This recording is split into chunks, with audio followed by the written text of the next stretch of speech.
Masechet Makot, traité Makot, Daf Yudbet, feuille numéro 12, nous sommes à la 6e ligne.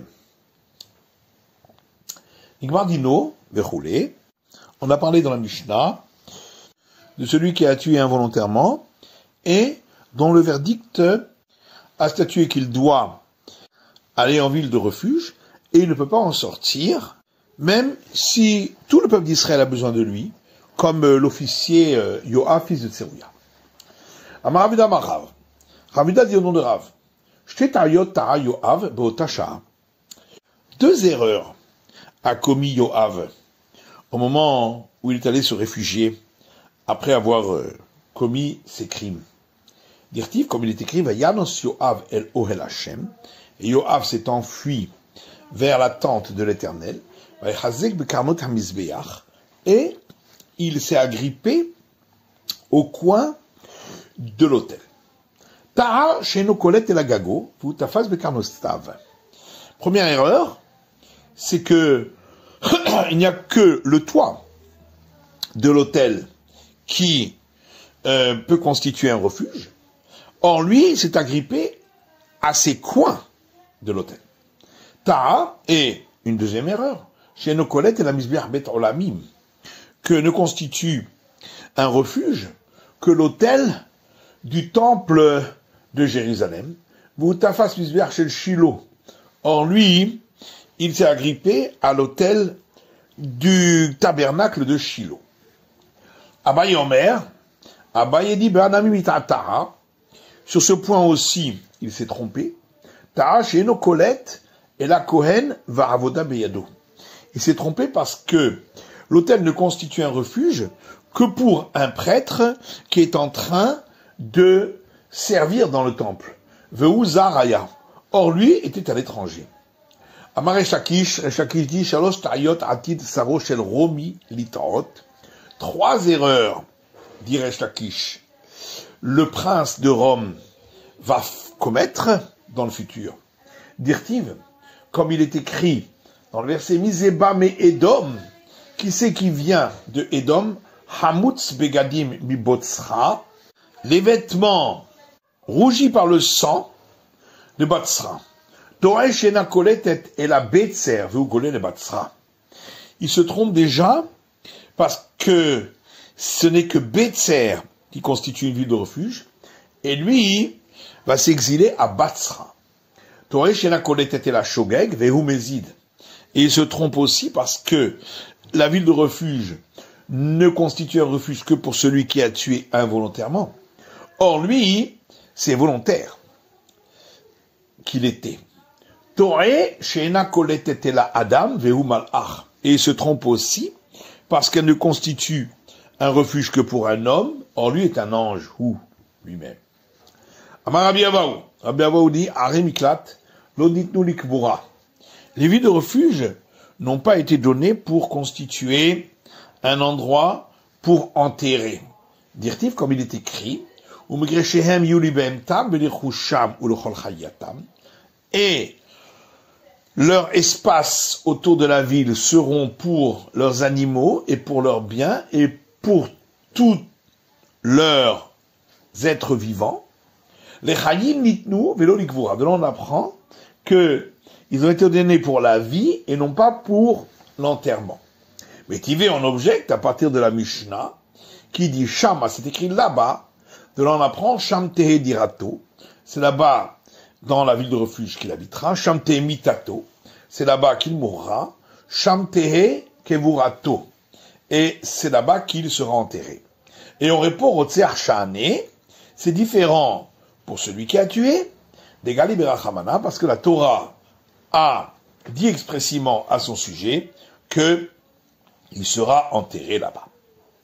Que Shem, Shehaïr Koletet Vechoulé, on a vu dans la Mishnah que de la même manière que la ville constitue un refuge pour lui, de même pour son périmètre. Ruminehu, et on objecte à partir du verset où il est dit Via Shavba, et il s'installera là-bas, Ba Velo Bitrouma, pour dire uniquement là-bas, mais pas dans le périmètre qui constitue les 2000 coudées autour de la ville. Amarabaye Lokashia, Ah ben il dit, c'est pas une question. Kan miklot, kan ladour. Dans notre Mishnah, on a parlé de constituer un refuge. Et dans la Braïta, on parle d'habiter. La Gemara dit ladour, s'il s'agit d'habiter Tipouk Leden, Osim Sadeh Migrash ou le Migrash Sadeh, de toute façon, il ne peut pas habiter en dehors de la ville parce que il y a un enseignement qui dit on ne fait pas des champs autour de la ville un espace libre, ni de l'espace libre des champs, Velo Migrash Ir, ni de l'espace libre une ville, Velo Rien Migrash, ni de la ville un espace libre. Amar Rav Sheshet lo intzachai la limchilot. Rav Sheshet répond, on a besoin malgré tout de l'enseignement de dire qu'il n'habitera pas en dehors de la ville, pour dire même dans des tunnels sous le sol. On a vu dans la Mishnah que si celui qui avait tué est sorti en dehors du périmètre, etc., il peut être tué par le vengeur de sang. Tanou Rabbanan, nos sages enseignent dans une moïta, Veratzar Goel Adam et Tarotseach. Il est écrit dans le verset, et il tuera le vengeur de sang, celui qui a tué. Mitzvah Beyad Goel Adam. Et de là on apprend que c'est un commandement pour le vengeur de sang. En Goel Adam, Reshut Beyad Kol Adam. Et s'il n'y a pas de vengeur de sang, c'est une autorisation pour tout homme. Divrei Rabbi Yossi Aglili, ça c'est la vie de Rabbi Yossi Aglili. Rabbi Akiva Omer, Rabbi Akiva dit, Reshut Beyad Goel Adam, c'est une autorisation pour le vengeur de sang, Vechol Adam Hayavim Alav. Et tous les autres hommes, s'ils le tuent, ils sont passibles de mort à cause de lui. Maïtama de Rabbi Yossi Aglili, quelle est la raison de l'opinion de Rabbi Yossi Aglili? Miketiv Imratzach, est-il écrit dans le verset, si il a tué, c'est écrit, il tuera, c'est donc un commandement. Vers Rabbi Akiva, et Rabbi Akiva lui dit, Miketiv Yirtzach, est-ce qu'il est écrit, il tuera? C'est écrit, il aura tué. Ama Mazoutra Batuvia, Amarav, Mazoutra fils de Tuvia dit non Rav. Si celui qui avait tué est sorti en dehors du périmètre, au Metzao Goel Adam, et le vengeur de sang l'a trouvé, Varago il l'a tué, Neera Galav, il sera tué à cause de lui. Keman, Loke Rabbi Yossi Aglili, Loke Rabbi Akiva. Ça va comme qui? Ni comme Rabbi Yossi Aglili, ni comme Rabbi Akiva, puisque tous les deux sont d'accord qu'il peut le tuer, au moins. Et on répond, Hu de Amar Ka'aitana. Que cet enseignement va selon l'opinion de ce maître, de Tanya, qu'on a vu dans une braïta. Rabbi Eliezer Omer, Rabbi Eliezer dit, Ad omdo lifnei ha'ida la mishpat, qu'il sera dans la ville de refuge jusqu'à ce qu'il se tienne debout devant l'assemblée pour le jugement. Matamud Lomar, pourquoi le verset dit-il cela? Le fichier des mains veratzar goel adam et arotseach. Parce qu'il est écrit, et le vengeur du sang tuera celui qui aura tué. Yachol miyad, j'aurais pu croire de suite, comme Lomar, Adomdo lifnei ha'ida la mishpat. Donc là, on apprend que c'est seulement après qu'il a passé devant l'assemblée, c'est-à-dire le tribunal, pour être jugé. Mais auparavant, il ne peut pas le tuer. Et c'est ça que on est venu nous enseigner ici. Rabbi Yossi et Rabbi Akiva. Maintenant, Rabbi Yossi et Rabbi Akiva qui eux disent qu'ils peuvent le tuer de suite. Qu'est-ce qu'ils font de ce verset qui dit jusqu'à ce qu'ils se tiennent debout devant l'assemblée du tribunal pour le jugement? Ce verset, il l'utilise pour l'enseignement de la braïta suivante qui dit Rabbi Akiva Omer. Rabbi Akiva dit d'où sait-on que si le Sanhédrin a vu un homme tuer une autre personne, que eux ne peuvent pas le tuer jusqu'à ce qu'il se tienne au jugement devant un autre tribunal rabbinique. C'est pour ça que le verset dit jusqu'à ce qu'il se tienne debout devant l'assemblée pour la justice, pour dire qu'il doit se tenir debout devant un autre tribunal et pas celui qu'il a vu. Tanou Rabbanan, ça j'en sais dans une braïta.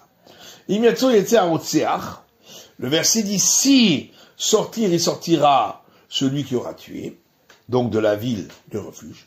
En ira bémézid. De là, je prends uniquement dans le cas où il est sorti volontairement, que le vengeur de sang le tuera. Beshogeg menaim, s'il est sorti involontairement, d'où le sait-on? Tamudoma imiatso yetse. C'est pourquoi le verset dit, si sortir, il sortira. Pour nous apprendre Mikol Makom dans tous les cas. Vatania.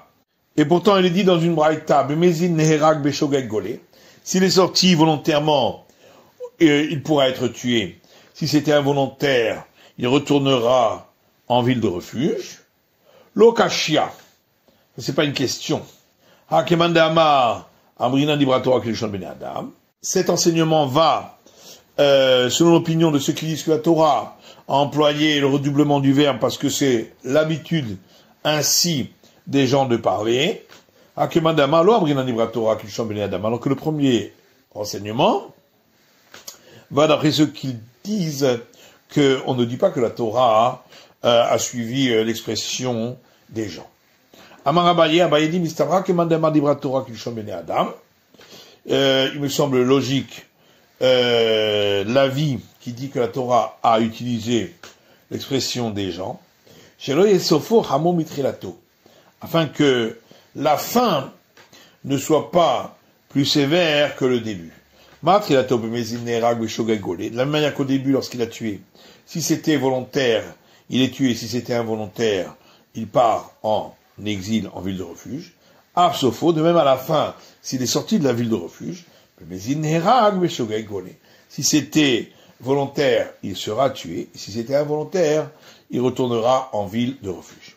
Tandis il y a une braïta qui dit, Av Sheharag, si le père a tué son fils, Benon Araselo Goel Adam, son fils est pour lui un vengeur du sang.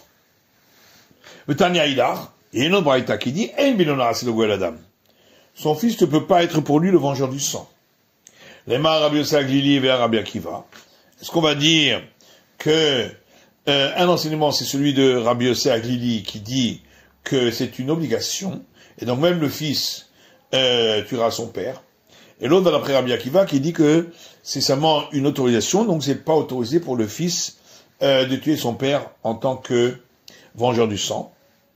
Et l'Agmara de Betis Bera, est-ce que tu penses que c'est cela l'explication? Pourtant, que ce soit d'après celui qui dit que c'est une obligation, que ce soit d'après celui qui dit que c'est une autorisation, est-ce que ce sera permis dans notre cas? Pourtant Rabbi Baravuna dit, et de même il y a un enseignement d'une braïta de la maison d'études de Rabbi Ishmael qui dit, dans tout le cas, un fils ne peut pas constituer un délégué, les aviv, par rapport à son père, les akoto, pour le frapper, ou le kalato, et pour le maudire, sauf si le père avait incité les gens à l'idolâtrie, car la Torah dit à ce sujet, et tu n'auras pas pitié et tu ne le couvriras pas. Donc dans tout le cas, il n'a pas le droit de tuer son père. Et la lokashia, bivno va ben beno. En vérité, il n'y a pas de question. La braïta qui interdit, c'est pour son fils. Et la braïta qui autorise, c'est pour le fils de son fils, qui peut être vengeur du sang pour tuer le grand-père. Matiti, Mishnah. Il a un arbre qui se tient debout à l'intérieur du périmètre autour de la ville, et ses branches sortent à l'extérieur de ce périmètre. Ou inversement, l'arbre se trouve à l'extérieur du périmètre, mais les branches se trouvent à l'intérieur. Tout va d'après les branches. Gemara, Urminehi, et on objecte à partir d'une Mishnah qui dit Ilan Sheu Homed Bifnim, un arbre qui se trouve à l'intérieur des limites de Jérusalem, Venoté la Chutz, et il penche, c'est-à-dire ses branches, à l'extérieur de Jérusalem. Homed Bachutz Venoté Lifnim, ou s'il est à l'extérieur, ses branches à l'intérieur. Mikeneged Achoma Velifnim Kelifnim, Mikeneged Achoma Velachutz Kelachutz. Ce qui se trouve à l'intérieur du périmètre des murailles de la ville est considéré comme un intérieur concernant consommer la seconde dîme qui est permise à l'intérieur des murailles de Jérusalem. Et ce qui se trouve à l'extérieur de la muraille de Jérusalem est considéré comme l'extérieur. Donc là, on ne dit pas qu'on va d'après les branches. Là-dessus, la Gemara rétorque. Maaser harem klat karamit. Est-ce que tu peux poser une question à partir d'un enseignement concernant la seconde dîme contre un enseignement concernant les villes de refuge? Maaser abechomat ala rachamana. Pour la seconde dîme, la Torah a fait dépendre des murailles de Jérusalem.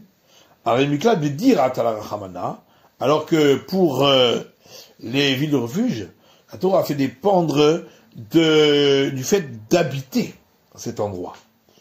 Mais nofomit darle, or on peut habiter dans les branches. Be'ikaro lomit darle, mais il peut pas habiter dans le tronc. C'est pourquoi tout va d'après les branches. Verami maaser à maaser. La Gemara dit, mais on peut opposer deux enseignements concernant la seconde dîme. Netanya, puisqu'il y a une braïta qui dit, Yerushalayim alecha haranov. Pour les règles concernant Jérusalem, on va d'après les branches. Be'arim miklat alecha haranov. Et pour les règles concernant la ville de refuge, on va aussi d'après les branches. Amar Afkana lokashia. Afkana dit, ça c'est pas une question. Arabi Yuda vers Rabanan. Un c'est l'enseignement de Rabbi Yuda et l'autre l'enseignement des sages, Netanya, comme est écrit dans une braïta. Rabbi Yuda Omer, Rabbi Yuda dit, Bamer Ara, Olech Achar Pitra. Concernant une caverne, on va d'après l'endroit où se trouve l'ouverture. Beilan, Olech Achar Nofo. Pour ce qui est de l'arbre, on va d'après les branches. La Gemara des mots de Shamatia de Rabbi Yuda, Gabe Maaser, les Humra. Quand tu as entendu que Rabbi Yuda dit cela, ça concerne la seconde dîme, où on doit aller dans le sens de la sévérité. C'est-à-dire, Ikaro Bachotz, Venofo Bifnim, dans le cas où le tronc était à l'extérieur, Jérusalem, et les branches à l'intérieur, qui écrit de Benofo le Matsiparik, et Karonami le Matsiparik. De la même manière que, pour ce qui est, dans les branches, il ne peut plus, racheter la seconde dîme puisqu'elle est déjà à Jérusalem. Pareil, pour ce qui est, sur le tronc.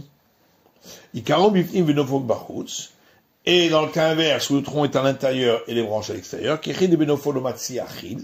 De la même manière que dans les branches, il ne peut pas manger la seconde dîme puisqu'il est à l'extérieur de Jérusalem, Belopédia sans racheter, mais Karonami le Matsiachim Lopédia. De même, pour le tronc, il ne pourra pas manger à cet endroit-là sans racheter. Et la Gaber et Miklat, mais pour ce qui est des villes de refuge, on comprend bien, pour le cas où le tronc est à l'extérieur du périmètre de la ville et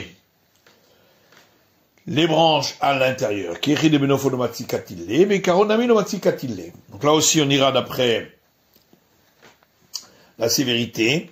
Et de la même manière que sur les branches il ne peut pas le tuer, sur le tronc non plus.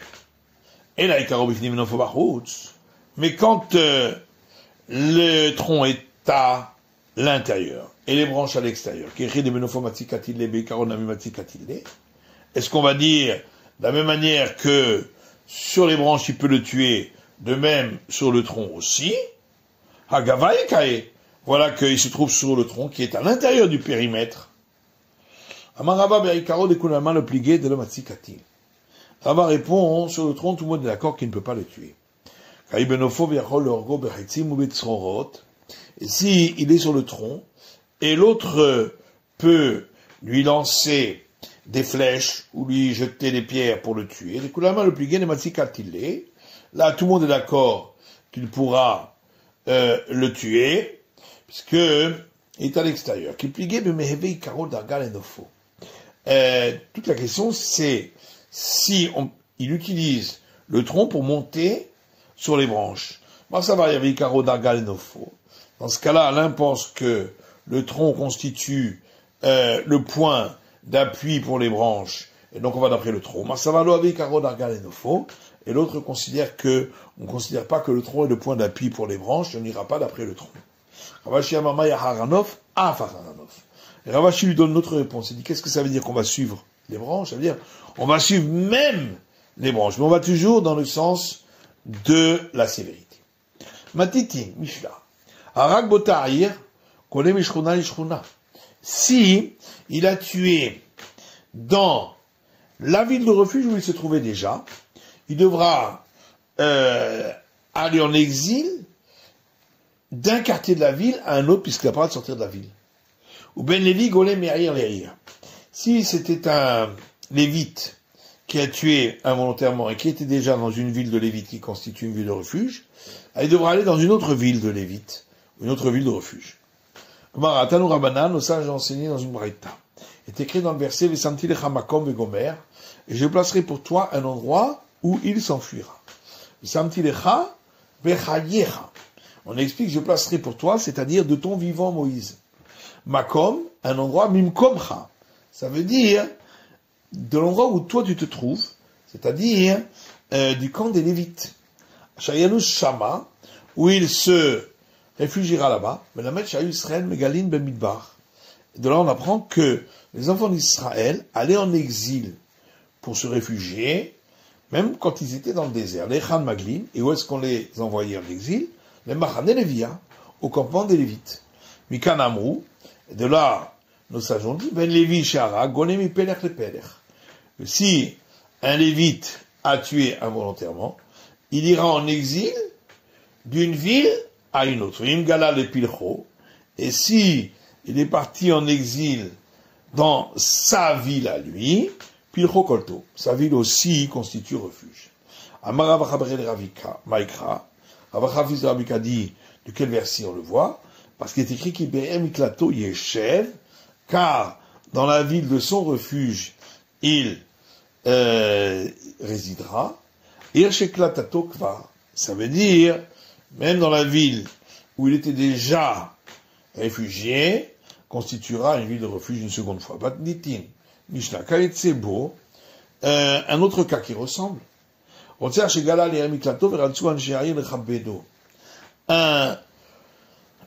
homme qui a tué involontairement et qui est allé se réfugier dans une ville de refuge, et les gens de la ville veulent l'honorer.